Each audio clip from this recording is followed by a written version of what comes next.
Hello everyone, मैं प्रदीप कुमार आगाज IAS institute के यूट्यूब चैनल पर आप सभी का स्वागत करता हूं।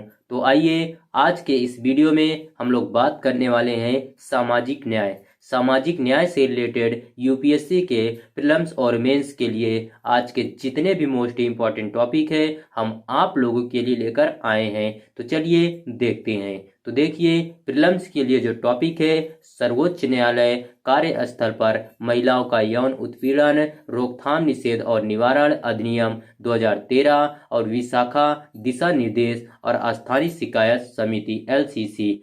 और मेंस के लिए जो टॉपिक है वो भारत में महिला सुरक्षा से संबंधित पहल और उससे संबंधित मुद्दे।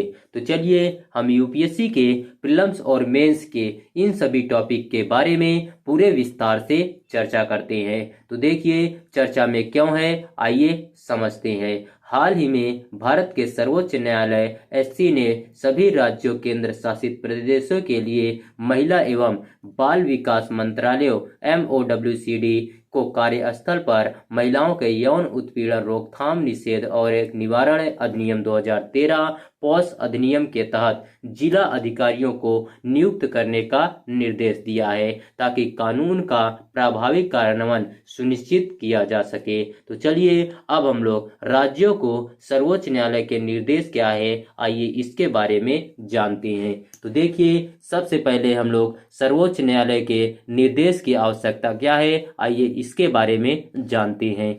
तो देखिए सर्वोच्च न्यायालय ने अनुभव किया कि महिलाओं को उनकी पहुंच से परे कार्यस्थलों पर यौन उत्पीड़न के खिलाफ एक कानून के तहत सुरक्षा मिली। न्यायालय ने पाया कि कई राज्यों ने इन सभी वर्षों में पॉस अधिनियम के तहत जिला अधिकारियों को सूचित करने की जहमत नहीं उठाई, इसलिए उसने सभी राज्यों को पॉस अधिनियम के तहत तुरंत जिला अधिकारियों की नियुक्ति करने का निर्देश दिया। तो चलिए अब हम लोग पॉस अधिनियम के तहत जिला अधिकारियों की भूमिका क्या है, आइए इसके बारे में जानते हैं। तो देखिए पॉस अधिनियम राज्यों को प्रत्येक जिले में एक अधिकारी नियुक्त करने का आदेश देता है जो अधिनियम के कार्यान्वयन में महत्वपूर्ण भूमिका निभाएगा। जिला अधिकारी 10 से कम श्रमिकों वाले छोटे प्रतिष्ठानों में कार्यरत महिलाओं या ऐसे मामलों में जहां हमलावर स्वयं नियोक्ता है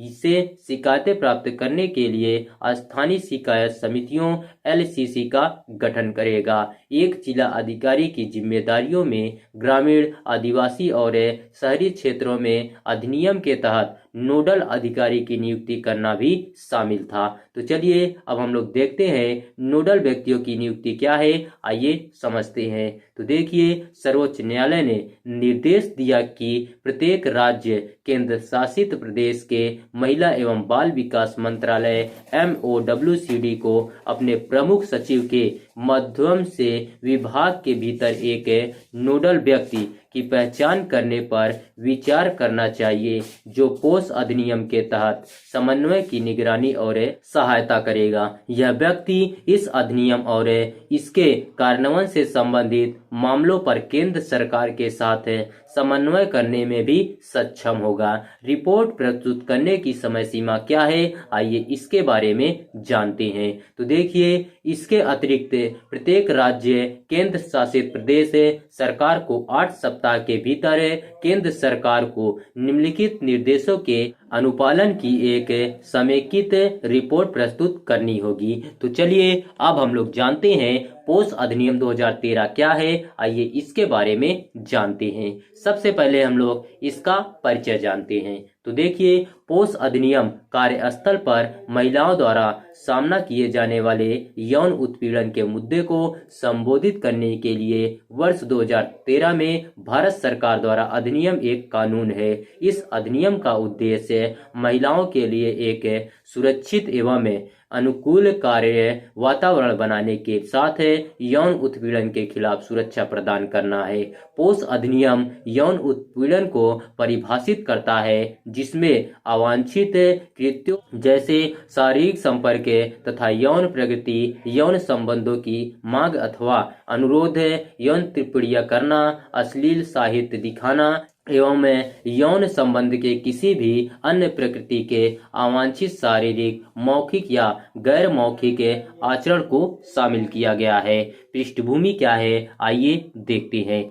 तो देखिए, सर्वोच्च न्यायालय ने विशाखा और अन्य बनाम राजस्थान राज्य 1997 मामले में एक ऐतिहासिक निर्णय में विशाखा दिशा निर्देश दिए। इन दिशा निर्देशों ने कार्यस्थल पर महिलाओं के यौन उत्पीड़न रोकथाम, निषेध और निवारण अधिनियम 2013 का आधार बनाया। सर्वोच्च न्यायालय द्वारा संविधान के अनुच्छेद 15 केवल धर्म, नस्ल, जाति, लिंग और जन्म स्थान के आधार पर भेदभाव के खिलाफ सहित संविधान के कई प्रावधानों से अपनी शक्ति प्राप्त की। साथ ही प्रासंगिक अंतर्राष्ट्रीय सम्मेलनों एवं मानदंडों जैसे कि सामान्य सिफारिशों से भी प्रेरणा ली। महिलाओं के खिलाफ सभी प्रकार के भेदभाव के उन्मूलन पर कन्वेंशन CEDAW, जिसे भारत ने वर्ष 1993 में अनुमोदित किया था। तो चलिए अब हम लोग इसका प्रमुख प्रावधान क्या है, आइए इसके बारे में जानते हैं।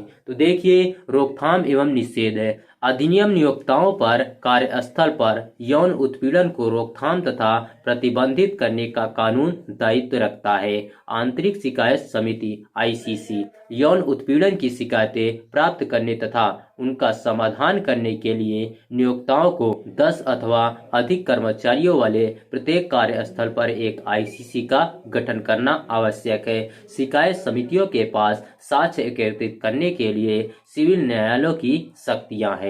नियोक्ताओं के कर्तव्य, नियोक्ताओं को जागरूकता कार्यक्रम चलाने चाहिए, एक सुनिश्चित कामकाजी माहौल प्रदान करना चाहिए, साथ ही कार्यस्थल पर पॉक्सो अधिनियम के बारे में जानकारी प्रदर्शित करनी चाहिए। जुर्माना, अधिनियम के प्रावधानों का अनुपालन न करने पर जुर्माना लगाया जा सकता है, जिसमें जुर्माना एवं व्यापार लाइसेंस रद्द करना भी शामिल है। आगे की राह क्या है, आइए देखते हैं। तो देखिए, रोजगार न्यायाधिकरण कार्यस्थल पर यौन उत्पीड़न अधिनियम में आंतरिक शिकायत समिति ICC के बजाय रोजगार न्यायाधिकरण की स्थापना का पालन किया जाना चाहिए। स्वयं की प्रक्रिया बनाने की शक्ति, शिकायतों का त्वरित निपटान सुनिश्चित करने के लिए यह प्रस्तावित करना आवश्यक है कि न्यायाधिकरण सिविल न्यायालय के रूप में कार्य न करे, जबकि प्रत्येक शिकायत के निपटान के लिए स्वयं प्रक्रिया का चयन कर सकता है।